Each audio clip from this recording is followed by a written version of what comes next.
En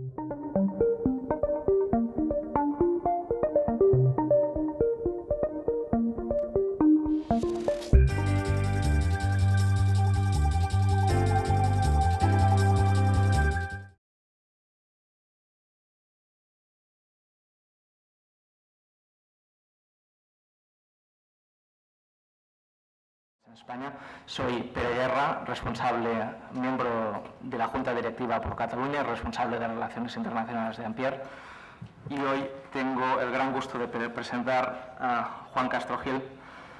Juan Castro Gil es abogado especialista en Derecho Regulado y de Energías Renovables, compatibilizando su función como secretario de Ampere.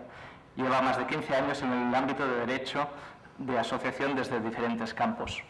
Castro Gil gestiona varios miles de reclamaciones frente a los daños patrimoniales derivados de las normas retroactivas que padece el colectivo fotovoltaico y lidera el foro de despachos de abogados con reclamaciones frente a la Administración por el recorte a la fotovoltaica.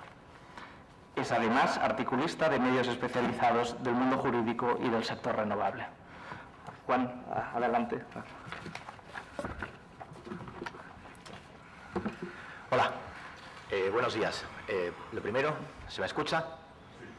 Vale, pues en primer lugar, buenos días. Muchísimas gracias por su atención a todos. Es un auténtico placer para mí compartir mesa con Juan Verdi.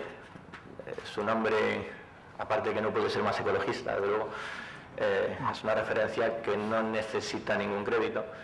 Y por otro lado, igualmente quiero agradecer la comparecencia del resto de ponentes que van a debatir hoy con nosotros y, por supuesto, la suya, su comparecencia. El que estén ustedes aquí es lo que hace que todo tenga algo de sentido.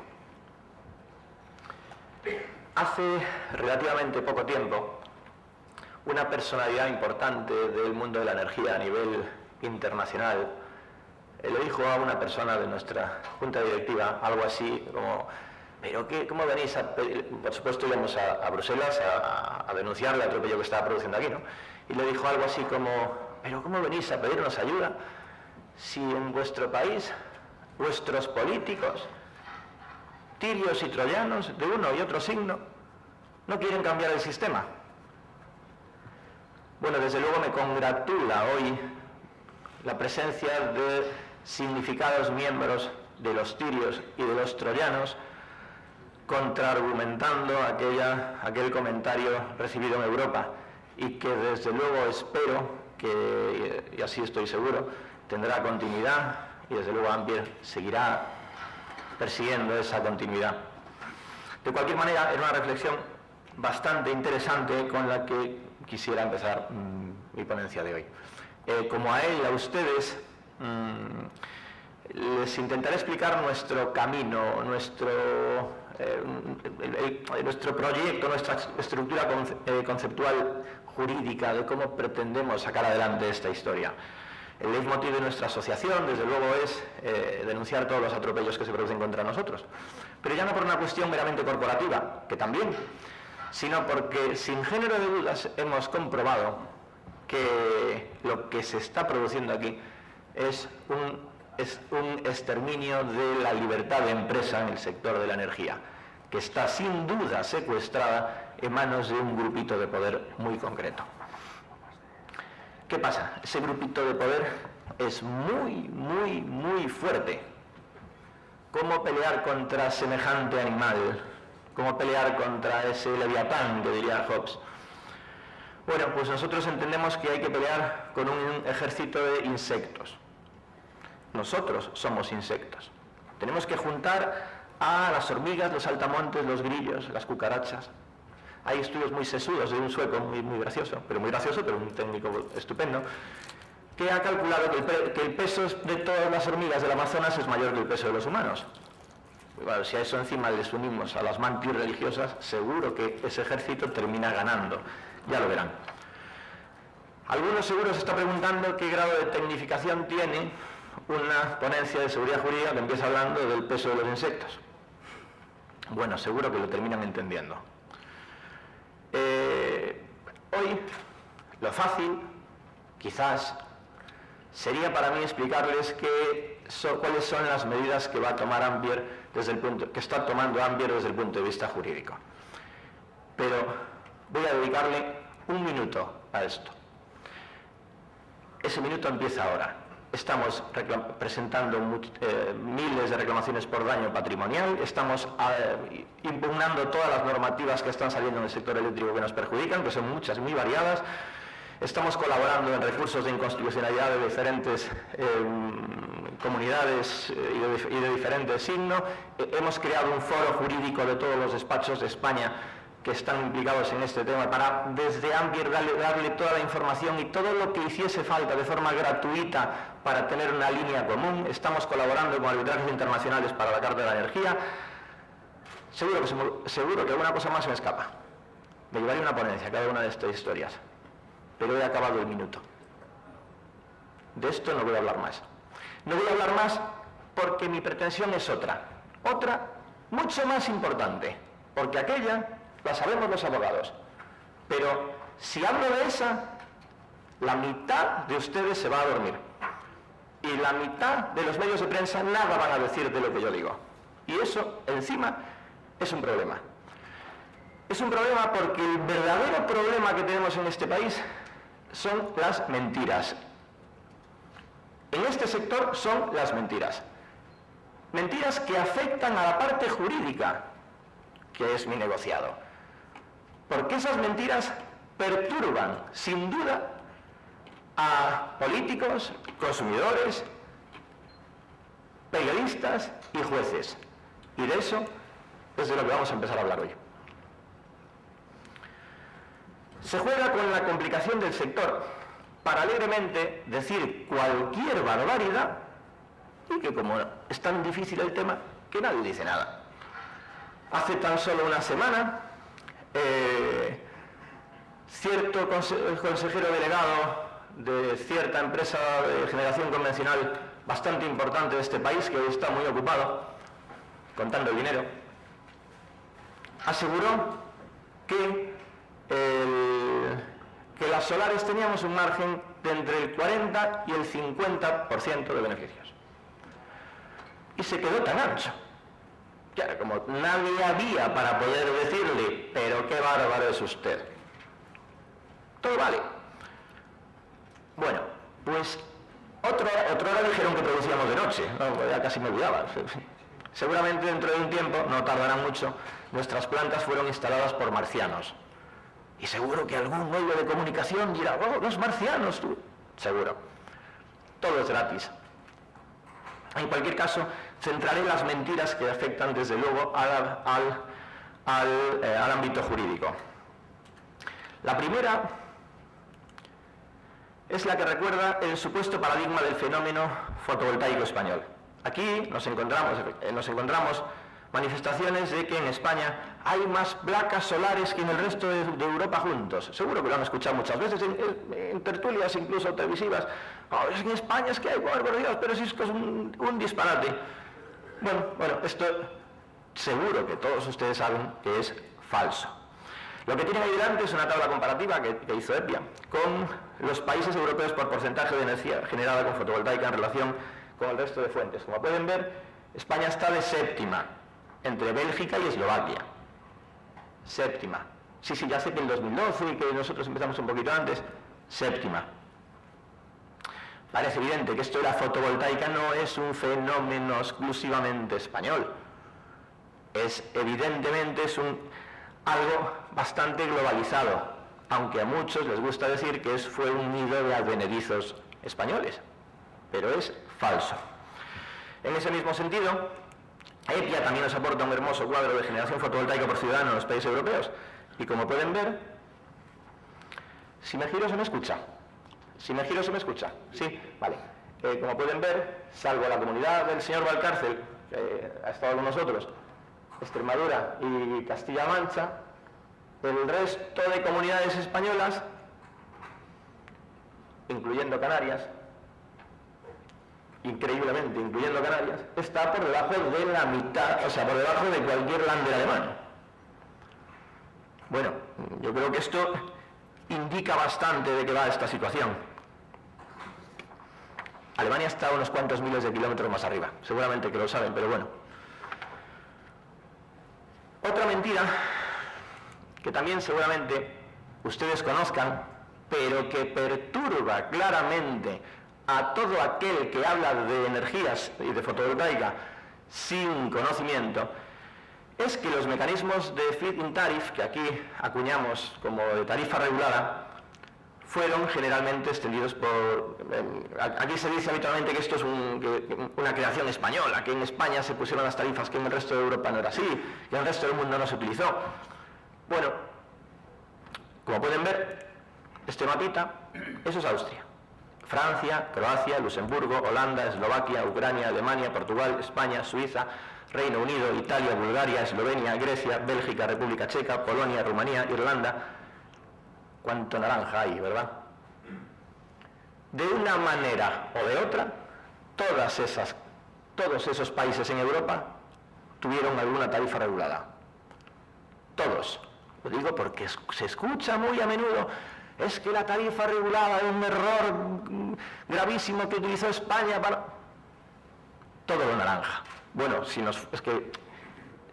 ampliase el mapa, bueno, hay un montón. Fuera, Australia, Brasil, Canadá, China, Japón, Israel, en Estados Unidos, un montón de estados, cada uno con sus características concretas, pero tarifa regulada.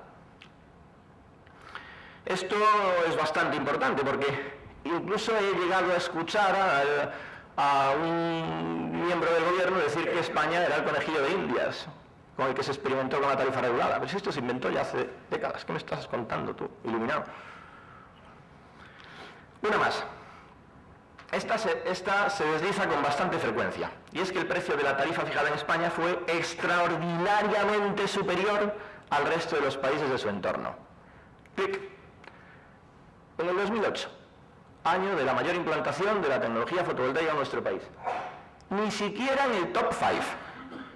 Es cierto que cada tarifa era para circunstancias concretas de cada país. Ni siquiera entre los 5 primeros. Esto se olvida también, quiero decir, porque claro, aquí parece que los iluminados hemos sido los españoles. Los iluminados somos los españoles, pero para elegir a determinados políticos. Es evidente, y no lo oculto, que el diseño tuvo errores. Para mí, sin género de dudas, un error radical fue modificar la prima abruptamente en una fecha en concreta y no de una forma programada como se hizo después. Claro, eso hizo un embudo, el ínclito 28 de septiembre del año 2008, que nos produjo muchos problemas a todos. Pero bueno, que no era la tarifa más cara, es evidente. Otra mentira muy gorda, que se vende constantemente, es que la tendencia retroactiva se está globalizando. Es mentira, por si no se me ha entendido bien. Es mentira. Y al señor secretario de Estado, es mentira. Me acerco más al micrófono para que lo diga, porque lo dice con bastante frecuencia. La retroactividad de las energías renovables en la dimensión española solo ocurre aquí. Si encontramos algún parecido, y los voy a desglosar ahora, quizás sería en la República Checa. Pero ahora cuando lo cuente verán que qué envidia. Ojalá fuésemos la República Checa. Es cierto que en general los países han modificado sus apoyos a las energías renovables y la fotovoltaica, sin duda, pues porque la curva de la demanda ha cambiado y efectivamente, de hecho era lo programado, era decir, oye, vamos a primar esta nueva generación pues para que adelgazar el coste y que pueda ir incluso al parity, que se alcanzó, sin duda se alcanza. Pero de ahí a que hayan utilizado esas modificaciones para inversiones realizadas, hay un abismo. De hecho, espero que se lea bien, si no, en cualquier caso, los gráficos son suficientemente descriptivos. Y voy a explicarlo muy someramente. Países como Austria, Dinamarca, Francia, Alemania, Italia, Holanda, Polonia, Portugal, Rumanía, Eslovaquia, Suiza o Turquía mantienen intactos y sin fisuras sus compromisos con sus productores fotovoltaicos, con los que están en producción.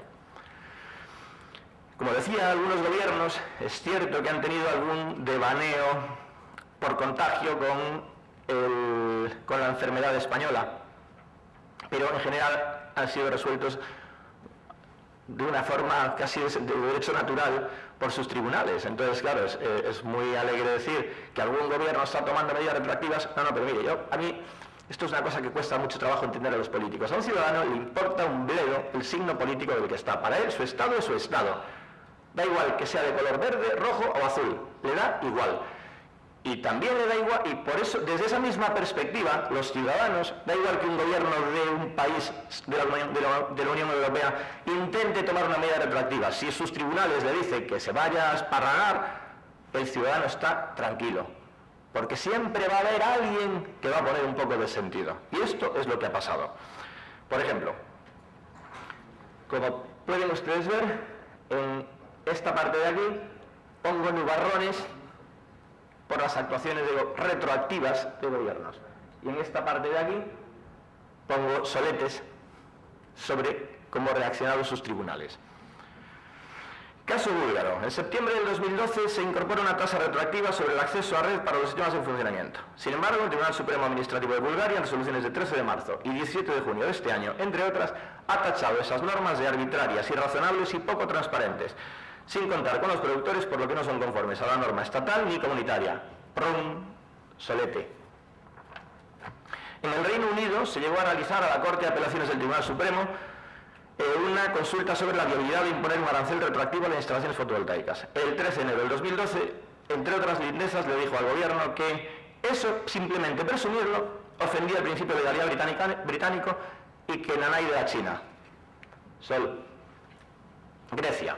A mediados del año 2012, el gobierno pretendió cancelar retroactivamente ayudas a determinadas plantas fotovoltaicas, siendo revocada dicha circunstancia por la Corte Administrativa griega y recientemente asumido nuevamente esas inversiones por la Ley 4146-2013 del gobierno griego. En el pasado noviembre, como todavía no se habían decidido, no habían resuelto el Tribunal Supremo, tomaron otra medida, metiendo una tasa retroactiva a los ingresos de la fotovoltaica instalados. Hace 10 días fue la vista a la Corte Suprema y la abogada griega que ganó ya el primer procedimiento me dice que me ha dicho a mí personalmente que la probabilidad de éxito es rayana la certeza, prácticamente seguro. Caso belga. En Flandes, en diciembre del 2012, se adopta una tarifa retroactiva de acceso a red para los sistemas fotovoltaicos menores de 10 kilovatios. La vista en los tribunales belgas fue hoy hace 7 días. Contábamos con tener hoy la sentencia, porque están absolutamente seguros. Ellos conocerán su sistema judicial y, de hecho, se habían comprometido a que tuviésemos hoy la sentencia para enseñársela. Se lo tiran, sin género de dudas lo tiran. No la tenemos todavía, seguramente salga mañana o la semana que viene. Lo tiran. Ponemos un sol en Flandes. A ver si es una pica también. República Checa. A finales del año 2010 y ahora en el ejercicio 2013 se han adoptado medidas retroactivas en forma de impuestos sobre los beneficios. Los tribunales no las han echado atrás porque dicen que el ser sobre los beneficios no es retroactividad. He dicho al principio que lo único que se parece un poco es lo que ha hecho la República Checa, que ha implementado una tasa de entre el 25 y el 27% a las instalaciones fotovoltaicas en funcionamiento. A mí me parece un terror, pero es así, sobre el beneficio. Hombre, los españoles en concreto, las plantas fotovoltaicas españolas, como todos ustedes saben, no recaudarían un euro. No tenemos beneficios. Aquí, claro, como el gobierno lo sabía, nos han puesto una tasa mucho más moderada, el 7,5, pero sobre la producción. Así es fácil. Un ejemplo claro de acción directa de la ciudadanía ha sido el caso australiano. Primero Nueva Gales del Sur y después Australia Occidental, en sus gobiernos anunciaron medidas retroactivas contra las inversiones fotovoltaicas. Pues bien, ni siquiera fue necesario llegar a los tribunales. La acción social fue tan demoledora que incluso antes de llegar a aprobar la ley los gobiernos dijeron uy, que hemos metido la pata. Y no lo han hecho. Qué envidia, ¿verdad? Bueno, como conclusión a esta primera parte de mi exposición, no me queda más remedio que señalar que la retroactividad de energías renovables, como la tortilla de patata, es producto nacional. Que no les engañe nadie. El segundo grupo de argumentos que pondré sobre la mesa recuerdan los parámetros por los que se viene entendiendo la justicia española la seguridad jurídica y la retroactividad. Esto es para que entiendan lo que están pasando y para que entre todos podamos intentar evitarlo. Son tres, fundamentalmente. Tres parámetros. La Constitución española, en su artículo 9.3, establece, entre otras cosas, la garantía de la irretroactividad de las disposiciones sancionadoras no favorables y restrictivas de derechos y la seguridad jurídica. Sobre medidas retroactivas fotovoltaicas en España, el Tribunal Supremo hasta la fecha solo ha tenido que pronunciarse sobre el Real Decreto que recortaba el periodo de tarificación a 25 años, que luego fue a 30, bueno, y la orden de peajes que también aplicaba esa norma. Pero en cualquier caso, ha avanzado, ha avanzado un poco en por dónde tiene pensado manifestarse sobre este particular, si nada cambia, con independencia de que el Tribunal Constitucional también algo tendrá que decir, ¿no? Su posición se sintetiza en 3 puntos. La primera es que una norma cuya eficacia no se proyecta hacia atrás en el tiempo, sino hacia adelante, a partir de su aprobación no es retroactividad prohibida. Bueno, ya doctrina muy solvente desde hace ya 15 o 20 años. Había un estudio del profesor Aviño Ortiz que era extraordinario, fue continuado por varios. Desde luego, una publicación extraordinaria del señor Jorge Fabra y la profesora Natalia Fabra sobre el particular, mucho más reciente en el tiempo, también lo acreditan. Y es que los costes hundidos que tiene que soportar cualquier inversor en una actividad regulada en el momento de su implantación son irremediablemente trasladados hacia el futuro en un periodo de amortización. Es evidente que el dinero que pagamos en el momento cero, y más si el que te insta que lo hagas te establece un plan de proyecto con un apalancamiento del 80%, pues es evidente que esos costes que usas en el momento cero se van a trasladar para adelante.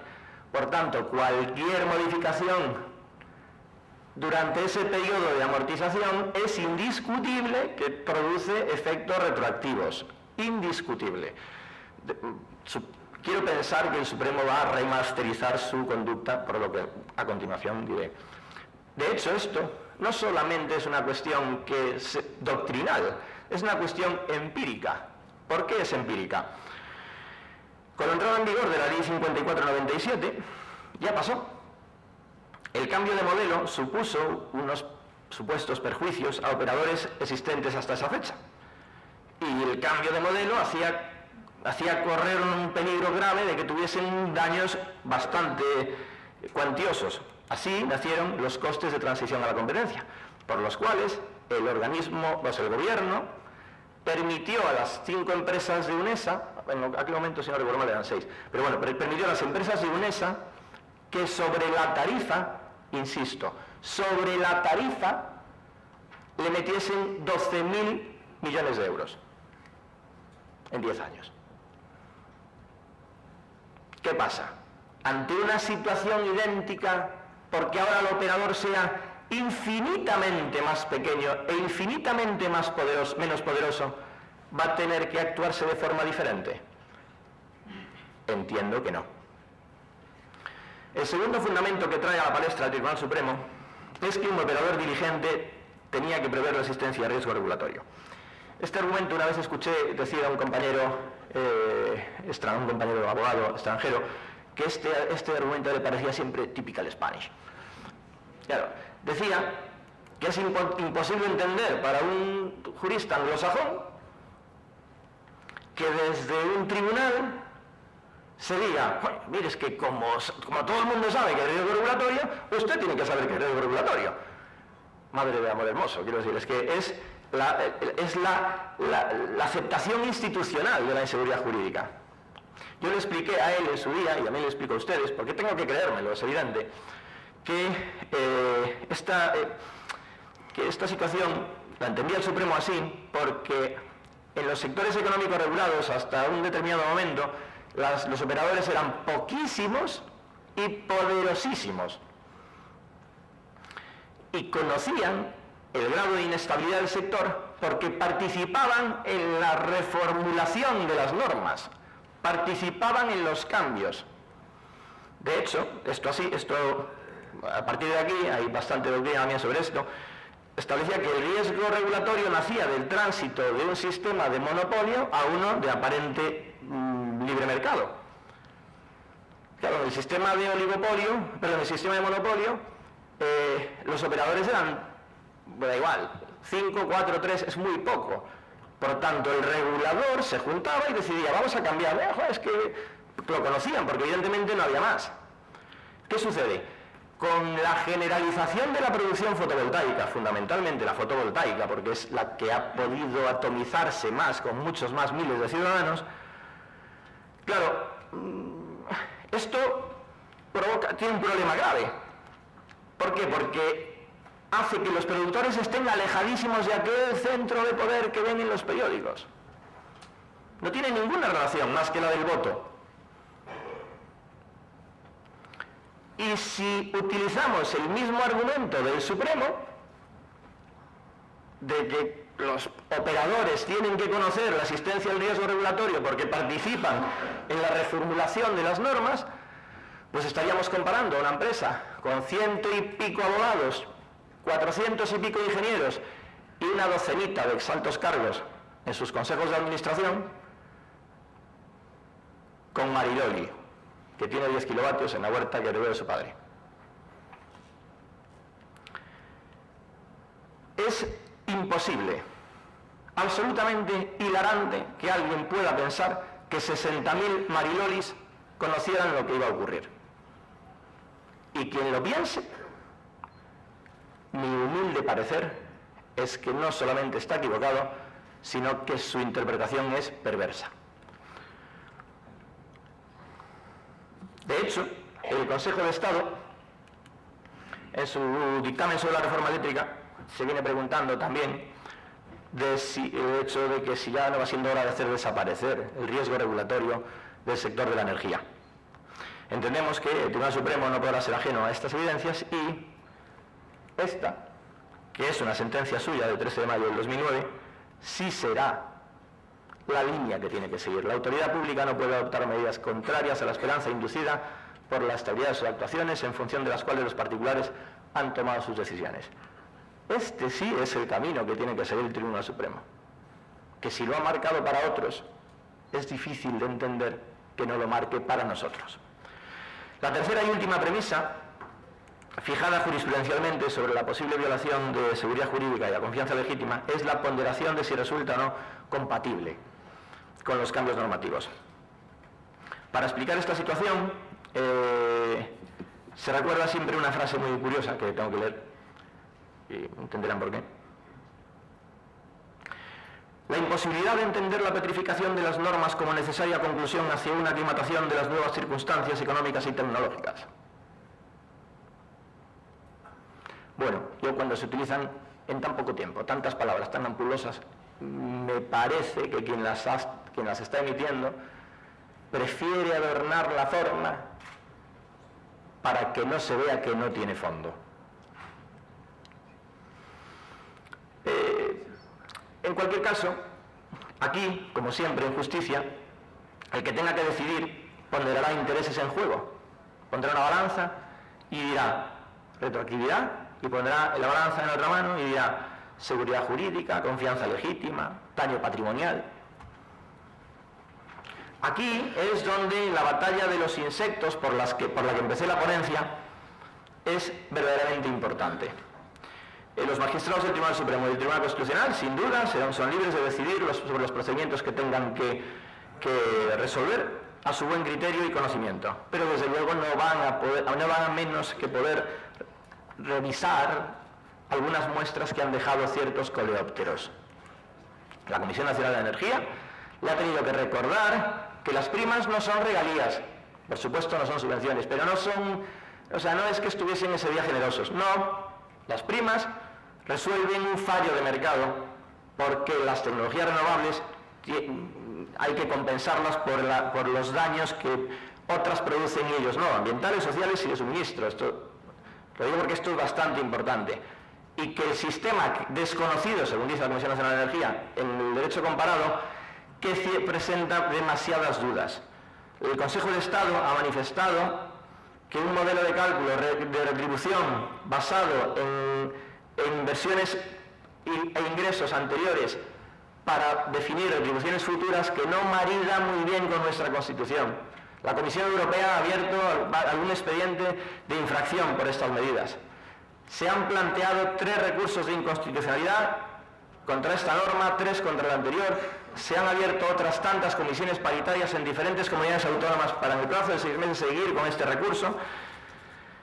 Hay varios arbitrajes internacionales en ciernes, como ustedes saben. Incluso en los últimos días una empresa muy reconocida de energías renovables en España ha iniciado un procedimiento arbitral también de bastante potencia. Varios miles de inversores han presentado recursos al Tribunal Supremo y lo harán ante la Audiencia Nacional.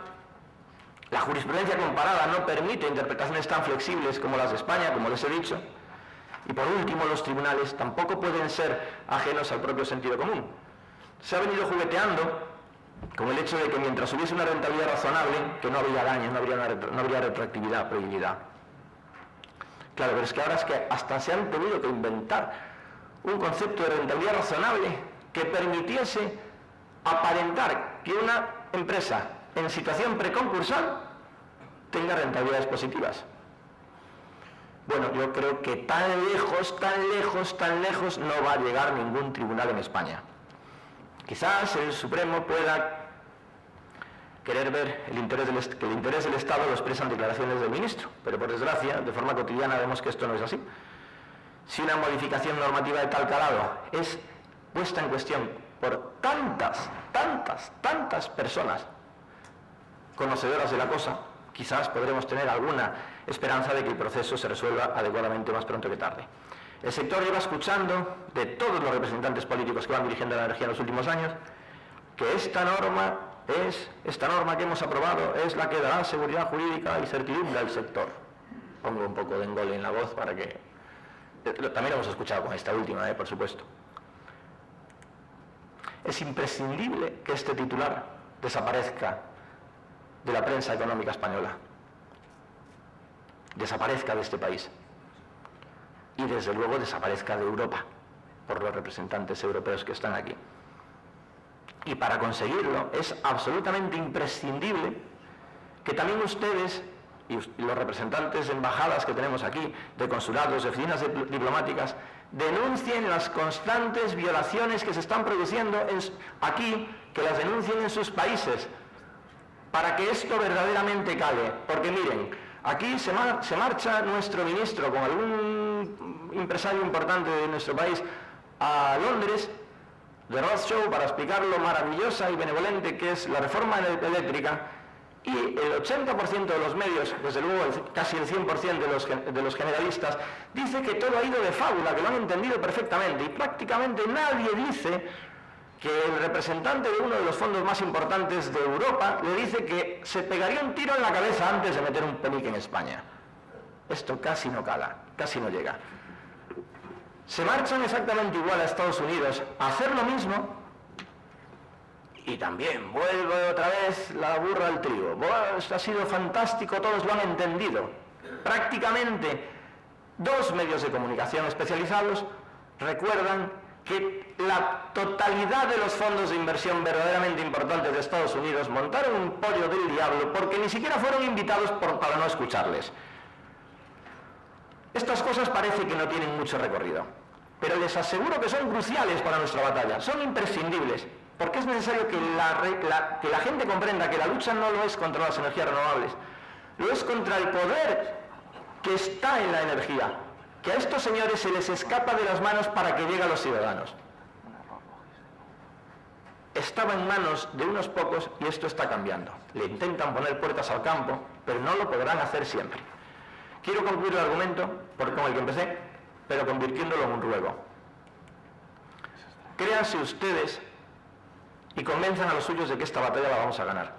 Elijan el insecto que quieren ser, hay un montón, y participen activamente en esta lucha. Tenemos la razón y la esperanza. Muchas gracias.